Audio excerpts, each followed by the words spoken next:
And we have takes. Welcome to Football Takes. Football! Yeah! Football! Hello, everyone, and welcome into Football Takes. We got a Monday edition for you today. The first time that we've done this concept. It's Guess the Lines, or Thor against the book, however you want to look at that. I'm going to be guessing the lines of every single NFL game this coming weekend with the help of my friend Robbie Rosenhaus. We're going to also be folding a review of last weekend in with this as we guess the lines, and we'll see how I do. I promise you guys I have not seen the lines for next week, so I'm flying blind into this. Robbie, how you doing? You ready to talk about some lines? I'm doing great, and some other podcasts may call it Guess the Lines, but we're going to call it the Line Lookahead. So we're going to kind of review what happened over the weekend's games, and we got some Saturday games coming up that we'll preview. A nice little doubleheader there with 3 of the 4 teams involved on Saturday, potentially going to the playoffs, all in the NFC. We'll get to that in just a couple of minutes. But again, I'm going to throw the lines out there to Thor after he gives me a guess on the games, and we're just going to kind of go back and forth, review, preview, and have some fun while we're at it. So to review quickly from Thursday's episode, I went 1-2 on my NFL best bets. I had the Jaguars and also the Bengals and the Patriots. But on to this week and the preview, the premier matchup, of the week, Thursday night. Rams Seahawks. Rams 11-3 going to Seattle to take on an 11-3 Seahawk team. And these are 2 teams that come off wins yesterday,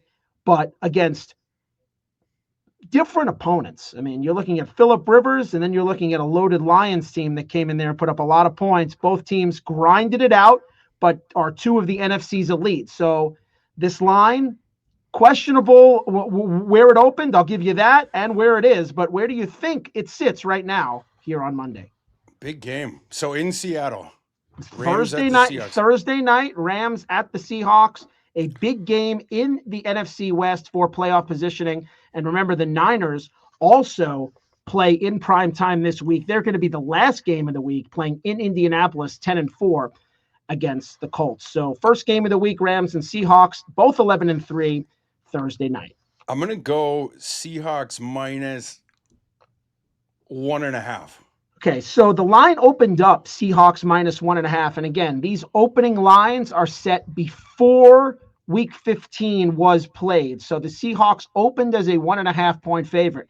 Because they struggled with a 45-year-old quarterback, and because the Rams kept scoring against that Lions team, this line has flipped. So the Rams now are a 1.5 point favorite on the road in Seattle.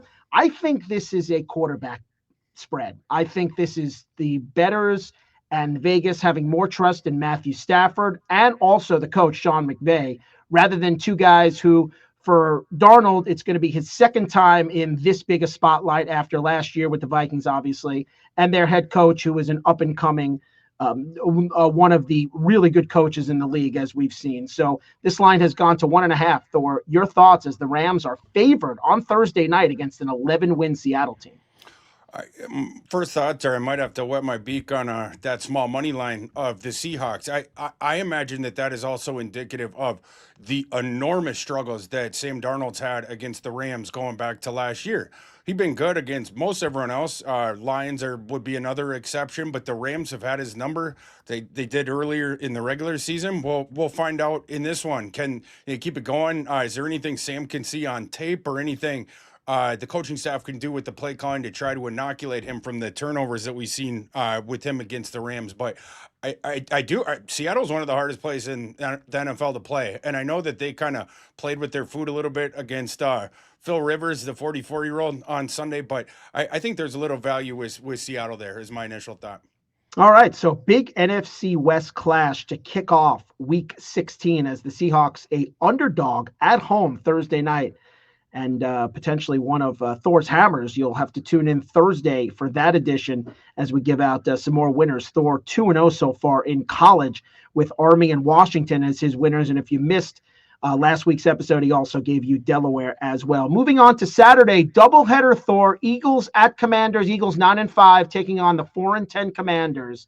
And the Eagles coming off a blowout victory over one of the worst teams in the league yesterday on Sunday against the Raiders. Commanders We saw them a couple of weeks ago here get blown out by the Vikings. They go to New York, beat the Giants in a turnover-filled game. McLaurin was running all over the field. It's amazing how it took till week 16 to have him have a huge game.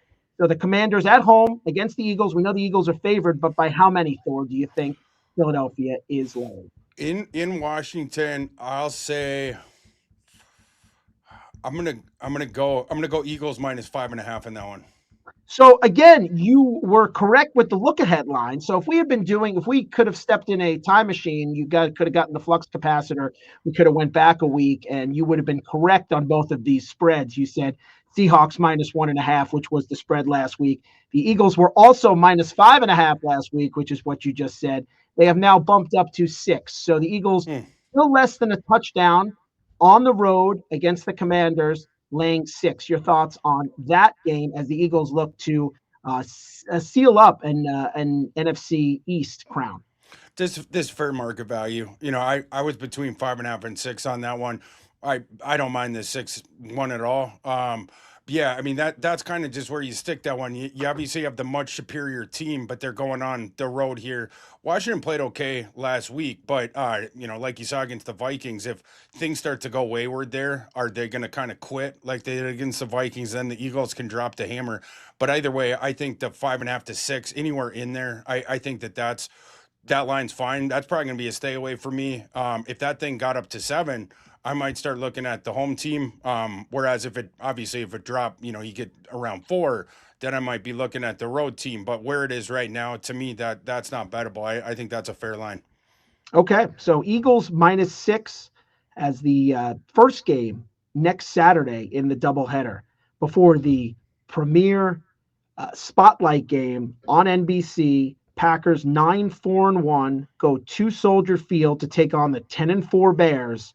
And an NFC North clash here. Looks like this game could be after the Lions lost to the Rams yesterday for the division title. The Bears sit a half a game ahead of the Packers. Packers had already beaten the Bears this year at Lambeau. So if the Packers take this game, this could be their expressway to potentially getting a top seed here in the NFC if some things happen in the NFC West. So Packers at Bears.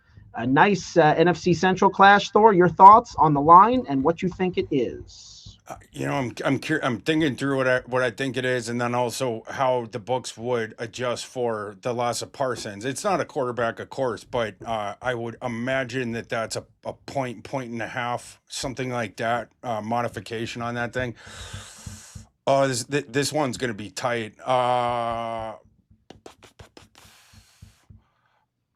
I'm going to go with straight pick 'em on that one.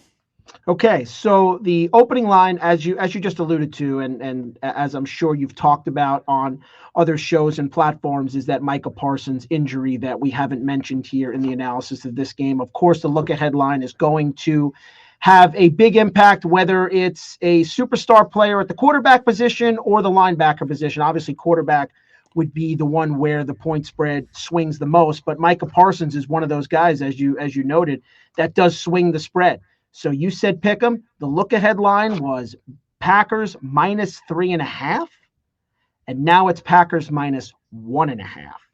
So the line has come down through that key 3 number. Remember, folks, when you're looking at numbers in football, the key numbers for spreads to go through, as we all know, are 3, 7, 10, 14, numbers that are common scores. So for that to go through 3.5 all the way down through the field goal to 1.5, Thor, your thoughts on the Packers? Basically close to pick 'em, though. You were pretty close there, but Packers a slight favorite at Soldier Field. Your early thoughts on this huge game on Saturday night? I'm thinking maybe I got to do a little money line parlay with Seattle and the Bears. Maybe there's a little bit of maybe some value on that on parlaying those together, or maybe even a teaser. I do think that there's a little bit of value on the Bears. Getting the Packers at home in this one without Parsons. And the Bears, they've been pulling out a lot of these games, even when the passing attack hasn't been working. We've seen improvements with that. Curious if Roma Dunze back for this one. Obviously, he was the late scratch, latest one we had yesterday on Sunday. But yeah, that one, I think that there's the slightest bit of value on Chicago, and as the short home underdogs, that's a side too that I'm going to put on my short list when I start the handicaps this week. All right, so Packers -1.5, and Thor sniffing out a couple of underdogs so far. Seahawks and Bears early leans, and we'll get to Thor's hammers on Thursday's episode as we come at you with more best bets. Moving to Sunday's slate, and a couple of 7-7 teams in the NFC South, and a couple of surprising results for these teams this week. Thor, the Bucks falling to the Falcons on Thursday night, and then the Panthers losing inexplicably in New Orleans to Tyler Shuck. Both teams sit at 7-7, top of the NFC South.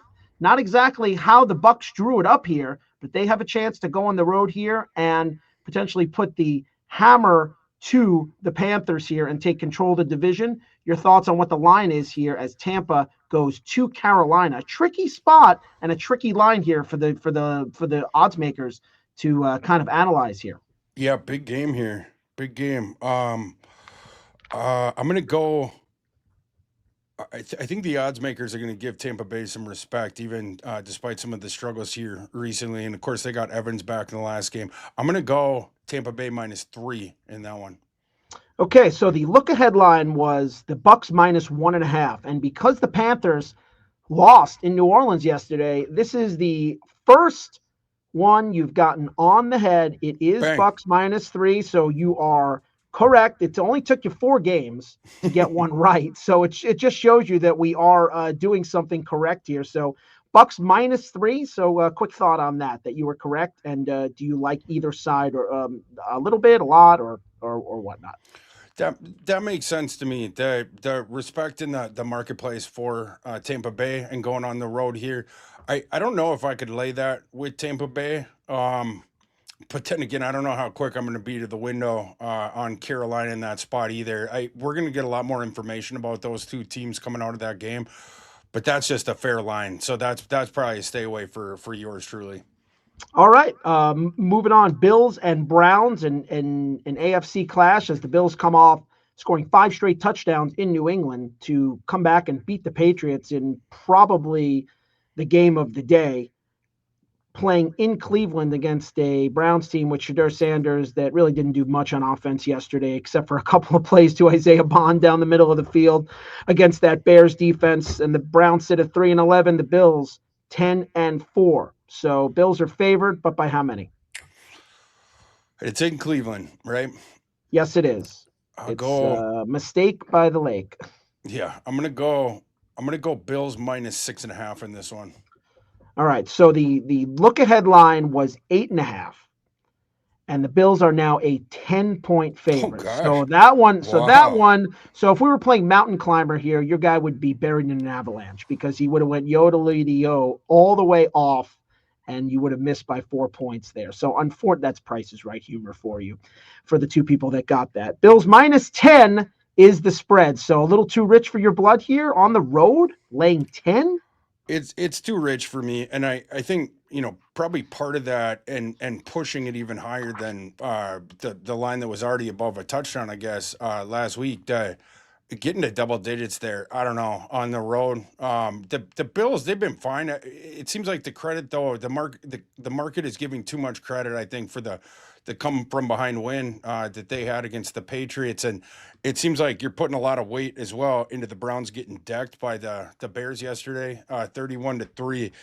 But the Browns are a team, if the running game Judkins wasn't working for them against the Bears, you need a little bit more on the ground and make things easier for Shadur, and then also keep your defense off the field. But getting double digits at home with the dog there, those are the kind of bets that I make. So for me, that one would be Browns or nothing if you're going to give me double digits in that. So yeah, I might be circling the ugly dog in that one. Another home underdog, which is again, typically that's the way that I'm betting in both college and the NFL. But yeah, for me it'd be the Browns or nothing in that one. All right, yeah. As good as the Patriots defense has been this year, they were missing some people yesterday, including Milton Williams. The run defense really struggled. And as you saw, James Cook broke a couple of big runs late there, and the Bills got things done and really stayed in that division race. And now they're going to have an opportunity to stack some wins together against Cleveland. But I think I'm with you there, and we'll get more on that game Thursday. I think I'm potentially going to make the Browns as one of my plays. That's way too many points for a team with a top 5 defense in the league against the Bills team that went on the road, a month ago and struggled to score points against the Falcons. I mean, people forget that. So the Bills 10-point favorite here, and you were just a little bit off on that. Another high-profile quarterback matchup next here as Justin Herbert goes to play Dak Prescott down in Dallas. The Chargers 10-4. Dallas sits at 6-7-1 after getting their pants pulled down last night by our favorite squad and our favorite quarterback, putting up 34 on them last night. Cowboys have seemed to really struggle on the defensive side of the ball. Chargers come in with a multitude of weapons. They sit at 10-4 off of a huge Harbaugh era defining win at Kansas City. I don't care that Mahomes was hurt late in that game. They earned that victory. And now they are going into the AFC playoffs as one of potentially the teams to beat. They now go on the road to Dallas. Your thoughts on the spread in this one? Yeah, market usually likes Dallas, and so you usually have to do a little bit of a tax. I thought it was interesting late in the week last week when the money in the market was coming in on the Vikings and dropped that thing to kick off. It was either 4.5 or 4 when that spread had been 6.5. And then at the beginning of the week, and then it had sat kind of the 5.5. For most of the week, and then day leading up to the game, late money on the Vikings, push that one down. This one, I'm between Chargers by 3, Chargers by 3.5. I'm gonna go Chargers by 3 in that one. So the look-ahead line was Cowboys minus 2.5. Oh. And the Cowboys are minus 2 right now. Really? So the Cowboys are actually favored at home over the Chargers. So that's one that I don't know about that. I don't know about that team we watched last night. I don't know about that. Yeah, I don't know about that either. Seems like too much respect for the market once again for the Dallas Cowboys. I don't know how you're even at home. I don't know. And the Cowboys have played better at home. Heading in prior to yesterday, but even so, I think that is too much respect and feels a little disrespectful for the Chargers on that side. I think there's value on the Chargers in that game. It just goes to show you what Vegas thinks of the Chiefs, because the Chargers go in and beat Kansas City, and they're underdog at Dallas. Yeah, interesting. And Robbie, this is something more for college handicapping, but one sort of situational spot. I'm a big situational spot better in college football. When a team has their season goal taken away from them the week before, whether that's a team that thought they were going to play in the CFP and then they take their third loss, like Texas was an example of that this year, or a team that wanted to play in a bowl game and you take your 7th loss the week before. A lot of times I'm looking to fade that team the next week. The Dallas Cowboys, they even after the Parsons trade, they thought that they were a playoff team. You look at their comments coming out of that and everything. We still think we can make the playoffs, yada yada. After that loss to the Vikings, you're basically dead in the water with that. The season's over for you essentially. I don't know about that. The 1 week turnaround now and hosting the Chargers. Are you going to be able to get up off the mat now that you don't have anything to play for? Last week that was a must win. Right, and you had the Vikings at home and their young quarterback and everything like that, and the Cowboys were gifted points at the beginning of that game. You had the deflection on McCarthy's first attempt that goes up in the air and it finds the arms of a Dallas defender, and all of a sudden they get the short field, and from there on the Cowboys got dominated in that game. They even benefited from the fake field goal that extended the drive. And still, at the end of that game, you're down by double digits, and you had to do the field goal and then try to do the onside thing and whatever. I don't know about that. The Chargers, that's going to be a play for Thor in that one. I think that line is off. Yeah, I mean, with how far you had kind of guessed the 2 last lines that we've kind of reported here, the Bills minus 10 and the Cowboys minus 2. Looks like it could be a Browns Chargers Marty Schottenheimer type of Thor parlay. I met Marty Schottenheimer. Aren't they the two teams he coached? Right? Yeah. I think two of them. Yeah. Anyway. Yeah. Well, and of course the son and there the Chiefs, now. But yeah, Marty. I was on a crew when I was a kid, way back in the day. It was this NFL themed kind of a thing. And there was different, events that you could go to on the cruise ship, whatever. And Marty Schottenheimer, at the time, he was the sitting head coach of the Chiefs, and he was one of the headliners of the event. And I'll never forget, we went into one thing where he was supposed to be at, and Marty he kind of sneaks out early, but he was the guy that I want to talk to. So I'm like tugging on my dad's shirt. I'm like, we got to go out so we can talk to Marty. Mm-hmm. We get out of that room, and I was, and I'm just a little kid, and I was like, Coach Schottenheimer, and he turns around. I was like, hey, can I, what's up? He just basically kept walking. Marty Schottenheimer, he wanted to be on that cruise. He didn't want anything to do with the other stuff. Seems like the son, Brian, bit more affable of a guy, but so shout out to Brian Schottenheimer, but okay. I don't know about Marty after that interaction. So Marty won't still holding it against him. Marty just wanted to be on a deck chair on the Lido deck with his strawberry daiquiri. That's exactly what Marty wanted. In the sunshine, right? He didn't want autographs. He didn't want pictures. He just wanted the craps table and a pina colada. That's it. Yeah, I think I might have asked him about Elvis Gerbach too, and it was like they were between the QBs, and he probably didn't like Little Thor's question, but either way, come on. Okay, yeah. I would have just asked him about Larry Holmes. Larry Holmes, that's a boxer. I combined Larry Johnson and Priest Holmes there and gave you Larry Holmes. Grandmama. The Chiefs' grandmama, that guy could run. He was all Penn State. Yeah, he was awesome. And Priest Holmes was even better. People, OGs remember Priest Holmes. Fantasy football, especially. Ooh, anyway. That Dick Vermeil offense. That was he was like Marshall Falk. Well, I was gonna say light, but was damn near the thing for a couple years. And speaking of the Chiefs, they're in our next game here. What a segue! As the Chiefs 6-8 lose Patrick Mahomes, they're at the Titans in one of the more nondescript games of the week. The Chiefs basically have had their season cut out from under them over the last couple of weeks, and now it's officially over. They've officially been eliminated, and they're not going to have the services of Patrick Mahomes the rest of the year. They'll play a Titans team that showed a couple of signs yesterday in San Francisco trying to come back in this game, but they're not on San Francisco's level. Frankly, they're not on a lot of teams' level, and that's why they sit at 2-12. They need a lot of help in the draft, and there'll be a lot more episodes where Thor will hopefully be able to help them. But right now, they're going to host a Mahomes-less Chiefs team. What do you think the spread is? First of all, I think the spread's going to be too high for the Chiefs. That's my prediction heading into to this before I put it on paper. You go from Mahomes to Minshew. Obviously, that's a big downgrade, and that team wasn't good anyway. And now you wonder about their motivation, not only losing their longtime leader, but now your season's over and they played for the playoffs for years and years. And if I'm the Chiefs, you kind of use, this opportunity to get a high draft pick, right? That you weren't really expecting. And going into this offseason, you're going to have a lot of roster turnover, get rid of some of these older guys and kind of reset your books. It'd be really nice for them to have a top 10 pick. And on the other side, this might be kind of a circle the wagons game for the young Titans. An opportunity to pick off the Chiefs here. Now, it's without Patrick Mahomes. It'd be a big asterisk, but, I'm sure Cam Ward and those guys won't care.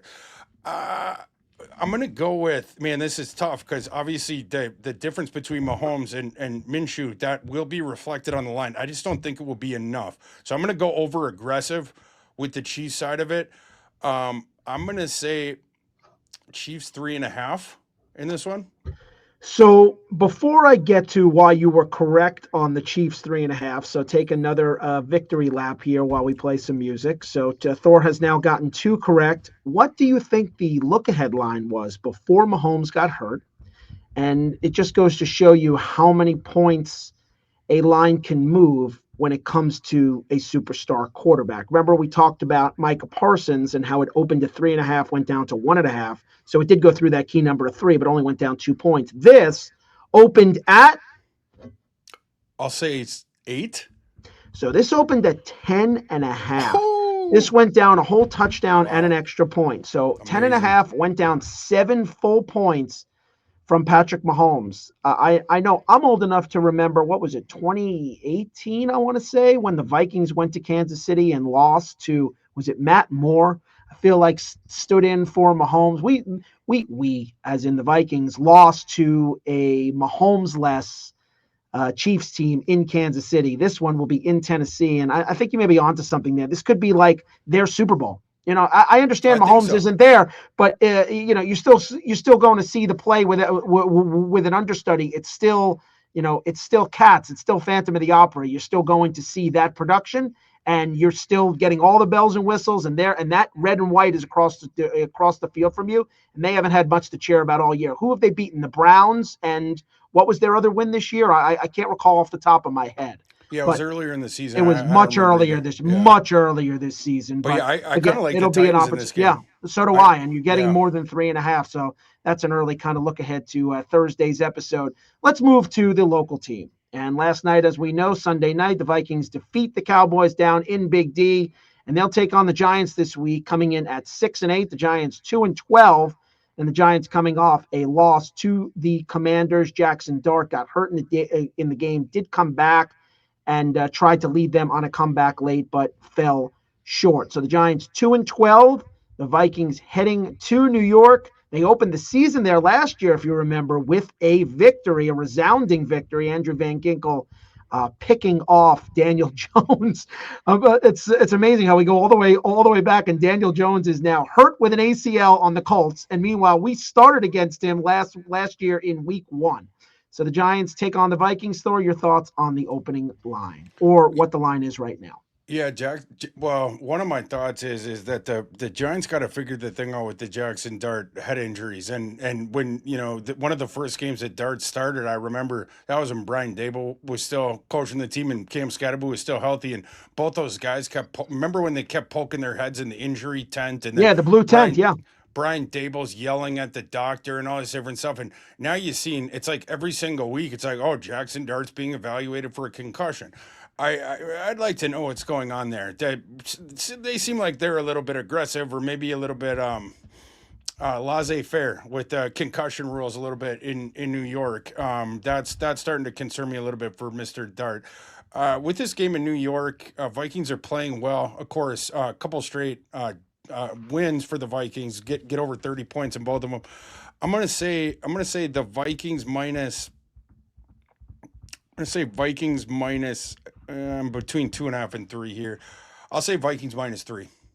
Okay, so the Vikings opened at 1.5, and due to their resounding win against the Cowboys, Thor now has a hat trick. The Vikings are minus 3, so that is 3 correct, and I think we both like the Vikings in this game. I think we're riding high. I don't think that Giants defense is any great shakes, especially in the back end. They don't have a ton back there. I know that obviously some high draft picks up front, but on the back end, I mean, they were getting roasted by Terry McLaurin yesterday and tight ends I had never heard of. So I too think the Vikings are a worthy 3-point favorite based on what they did over the last couple of weeks. Moving on to an AFC matchup between two probable non-playoff teams. And as we sit here today, the Dolphins are 6-7, could move to 7-7 with a win over the Steelers. But right now they sit 6-7, hosting the 4-10, probably the biggest disappointment in the league this year, Cincinnati Bengals, although obviously injury aided. Bengals 4-10, headed to Miami. And your thoughts on the spread in this one? Yeah, this one's tough because the Bengals, with Burrow having come back, you're a little bit more optimistic, and the spread last week was really tight between them and the Ravens. And obviously the Ravens, have a great game there. So I'm kind of curious in this one. We're recording this on Monday afternoon, so it's before we have the information about the Monday Night Football game. But with the Dolphins and the Steelers, man, this one's going to have to be right around the pick. I'm gonna say, man, would they make the Bengals with their 4 wins the small favorite? I'm gonna say, and but the Dolphins have won a bunch of games in a row. Where we sit right now before that one having played, I'm gonna say Dolphins minus 1. All right. So the Dolphins opened at -1.5, and right now the Dolphins are -1. So Oh, that's let's go. another one that Thor gets correct. And honestly, that's a game that I just won't be touching with anybody's money. To be honest with you, I don't know what to expect from them. I'm done with the Bengals. Like, I thought that they would actually show up last week. They were one of my best bets. Very disappointing watching a lot of that game. Derrick Henry took over in the second half. And Zay Flowers had a couple of big catches, so I'm out on the Bengals for the rest of the year, and they can go down to Miami and party at the Elbow Room for all I care. So Dolphins -1, and we'll strip ourselves of that game. Next up, Jets at the Saints. Jets 3-11 at the Saints, 4-10. Another irrelevant game. I gave you the Jaguars on Thursday as one of my best bets. My one that did win. I told you they'd blow out the Jets, and they did. So the Jets go down to Jacksonville, get hammered. They get hammered everywhere they go. New York Jets get hammered everywhere they go. And they're going to play New Orleans, a New Orleans Saints team that just pulled an upset over Carolina. So your thoughts on the spread in this irrelevant interconference matchup? Well, I need a price check. Do we, with the quarterback on the Jets, do we think it's Brady Cook again? I Or think we think it's Brady Cook. okay, The line I see has it baked in as Brady Cook. okay. I'm gonna go with, and you were totally right that the Jets have quit. Now it doesn't help. You got to start the undrafted rookie free agent at Right. quarterback. But Yes. Right. the Jets just fired their defensive coordinator, and He they got all works kinds out. of issues. And yeah, they're clearly playing for the top of the draft board. Whereas the Saints, they don't appear to care as much about the draft positioning. They're trying to develop their, I was going to say young quarterback, Tyler Shuck, maybe not as young as some other rookie quarterbacks, but they're obviously that's where the eggs are in the basket for them. I'm going to say, I'm going to go more aggressive with this one. I'm going to say Jets minus. I'm between 4 and 4.5. I'm going to say, or I'm sorry, Saints Saints. -4 or 4.5. I'm going to say Saints -4.5. All right. So the line opened at -3.5, and the Saints are currently -4. So Okay, you were pretty close there. So Saints, I have a that's line fair. here of Saints -4, so they bumped it up a half point there.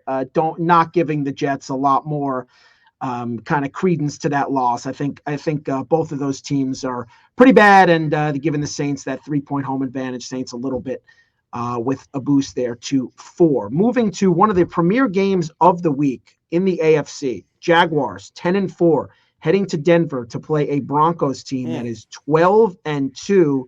You know, Thor, I'm very high on this Jaguars team. My future last week was them plus 750 to win the AFC. Both them and the Texans, who we'll get to in just a couple of minutes, who take on the Raiders at home, and we'll get to how high of a favorite they are in that AFC battle between the two of them.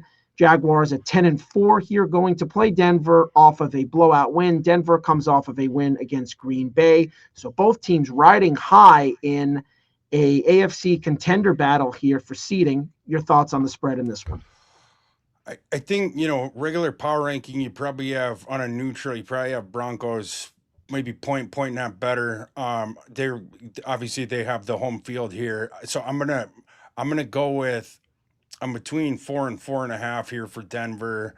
I'm gonna say I'm gonna say Broncos by 4. So the look ahead line was -2.5, and the line currently sits at, and this one is a bit surprising to me, and I want your thoughts.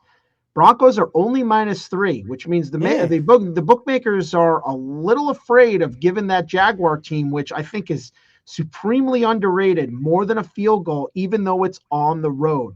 And I think if it does go 2, 3.5, which I don't see it happening, but again, stranger things have happened. Maybe we can buy it up, but I think that's a great play on the road. Again, the Jaguars in Denver. Denver seems to play close games against some of these really good defenses. So again, I think I'm very high on the Jaguars here, and I think getting 3 is quite surprising. Your thoughts? Jacksonville is shown to be, they take advantage situational football, and you've seen them pull some of these games out close. Obviously, over the weekend, that one was not close. That was an exception. You run away from a team that's quit. But some of these other games against better competition, they've hung around, and they've been able to get the coin flip onto their side of it. And you mentioned that Denver they play with fire sometimes. So maybe that's, the market here, and a little bullishness on Jacksonville. It does surprise me though, in that basically with that line, what that's telling you is the books and then the early bettors on this, they're saying that Jacksonville is either equal to Denver on a neutral field or even a little bit better. It's interesting. That's notable. I would have thought that line, again, would have been a Right. point and a half north of that, but that's very interesting. And I don't know that I can bet that game, but I'm going to have eyes on it. That's a pretty fascinating matchup. Yeah, I think it's going to be one of the better games of the week for sure. And that spread where it is, like we just discussed, the books do not want to move some of these spreads with these really good teams to over that 3 mark, that 3-7 marks. The spread's kind of going through those delineations. So the Broncos sit at 3. We can fly through this next game because it's 2 irrelevant teams. Falcons 5-9 heading to the Cardinals to take on Arizona at 3-11. And your thoughts on the spread in this one? Falcons coming off a win at the Bucs on Thursday night, get that extra rest. Cardinals get blown out in Houston, and their season is pretty much over. So this one's for the diehards and for the bettors. So we'll see what the spread is and your thoughts on what it could be. Yeah, at least Atlanta, they're still playing. They're still giving effort, as we saw. And Arizona appears to have quit. And with Atlanta, it makes sense because you don't have your first round pick. You unfortunately traded it to the Rams, so they don't have any incentive to, punt games here. I'm going to say Atlanta minus. I'm between 3 and 3.5, but I'll say Atlanta -3. All right, so it opened at 1.5, and it's Falcons -2.5. So I like the Falcons. When you see those 2.5 numbers, folks, it means, for me anyway, that the bookmakers are trying to fish you into trying to lay that number because it's so juicy. All you got to do is win by a field goal. But they clearly have you here. So Falcons rise up for Thor, and he'll be laying the 2.5 this week. It could go up again as we sit here and tape on Monday. The Falcons at 5-9, a 2.5 point favorite in Arizona. Moving on to a really cool game, I think, from a schematic standpoint, as Aaron Rodgers and the Steelers, after taking on Miami later tonight, as we tape this on Monday, Steelers at 7-6, could be 8-6, could be at 7-7. Going into next week, taking on a Lions team that's 8-6. Lions coming off a loss to the Rams, and the Steelers, as we said, take on Miami on Monday night. So where do you think this spread is as the Steelers battle with the Ravens there in the AFC North with a couple of games here in less than a week for Aaron Rodgers and company?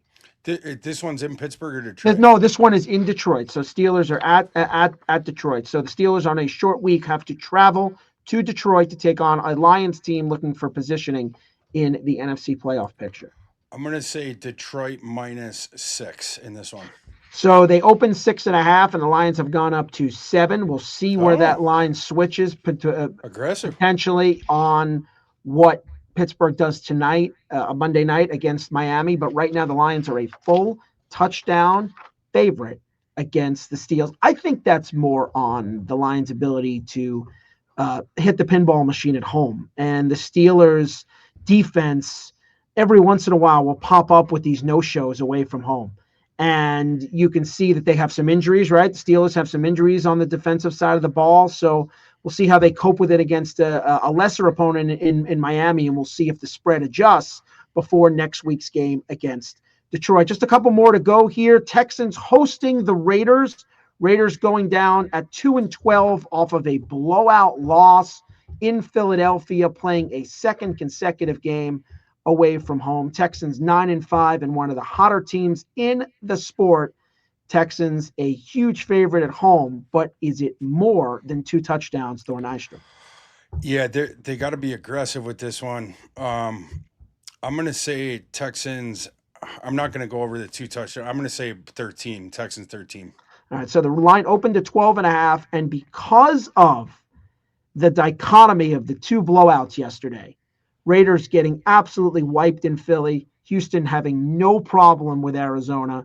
That line has now gone through the 14 number to 14.5. So the Texans, you're going to have to lay 14.5. And in the NFL, there is nothing more I hate than laying more than 2 touchdowns, which is why the Jaguars last week looked so appetizing. I'm not sure if it would have been as appetizing had they been laying, let's say, 15.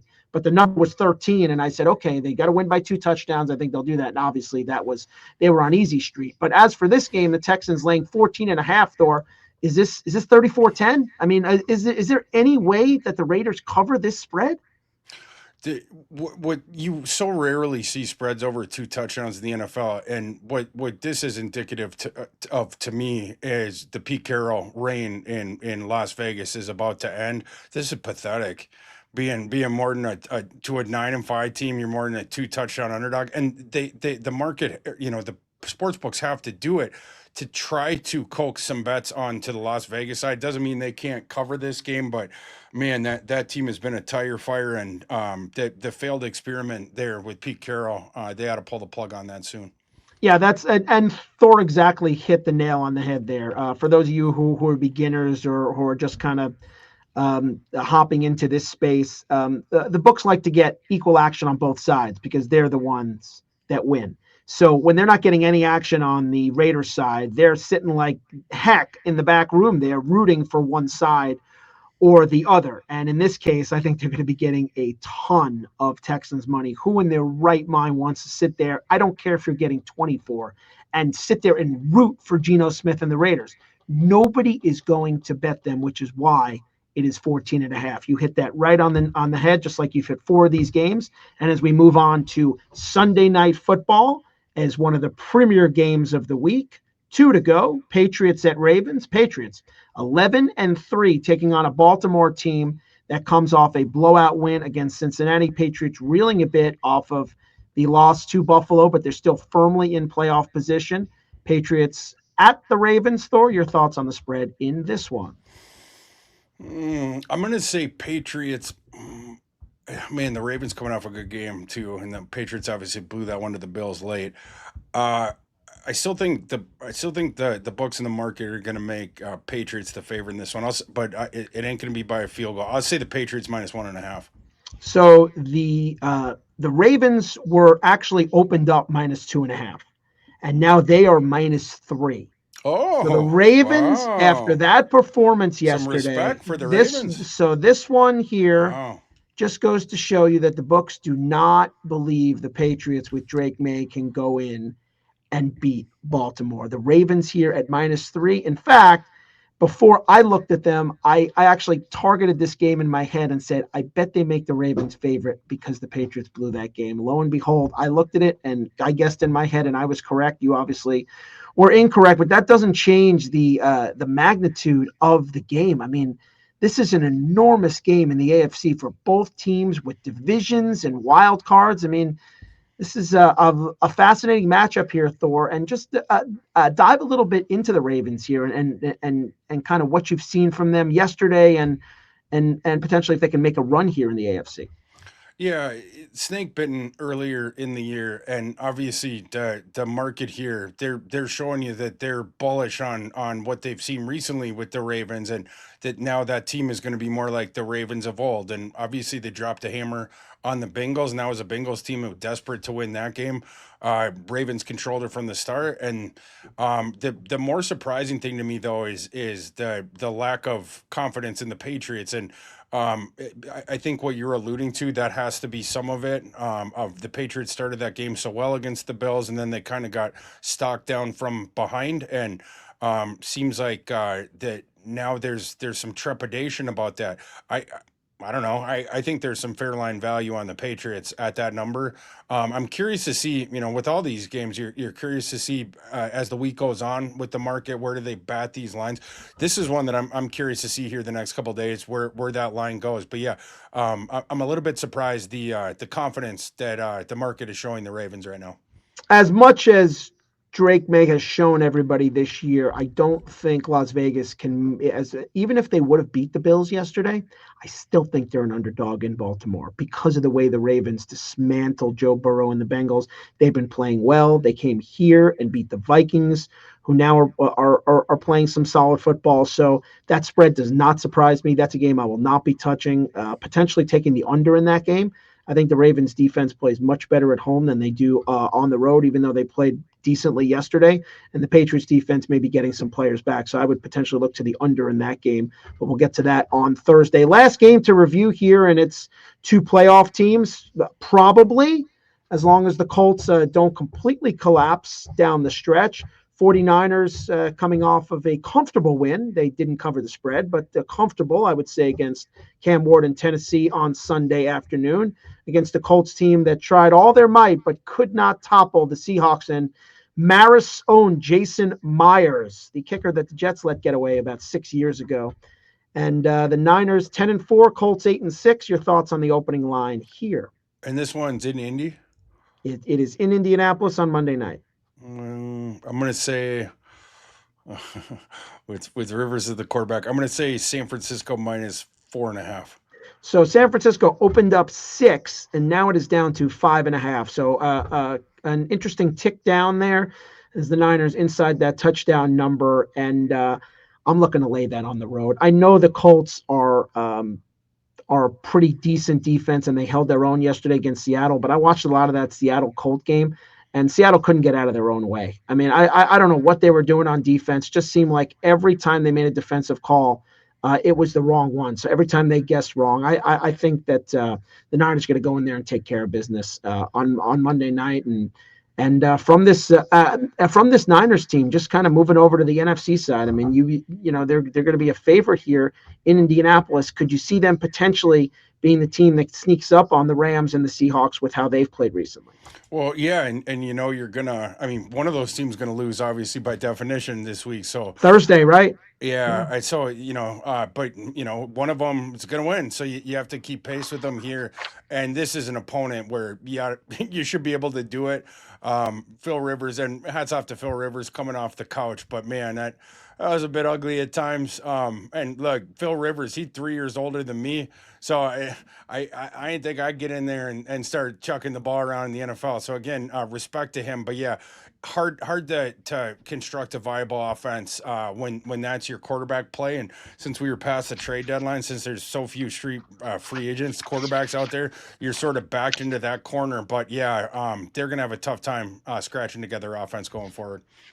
All right, so that was kind of a review and preview of all the spreads this week. Thor, before we say goodbye and kind of talk a little bit about what we got coming up on Thursday.